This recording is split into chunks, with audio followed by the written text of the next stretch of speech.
So yun guys, what's up ulit sa inyo. So yun, napahangin ako na sa vulcanizing shop at tingnan nyo kung ano na itsura ng bike natin. Ayan na siya. Ayan. Nalagay ko na yung gulong niya. Ayan. Ang problema, may problema na naman.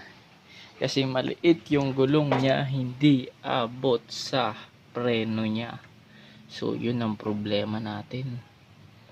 So sabihin na natin problema ko dahil paano ko gagawin yun.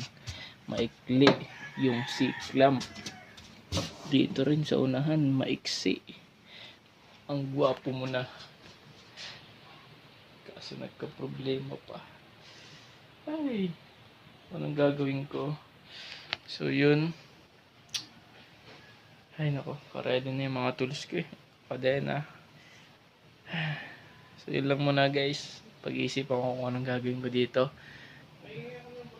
Ay, panibagong trabaho din naman. Hindi ko matatapos ito ngayong araw.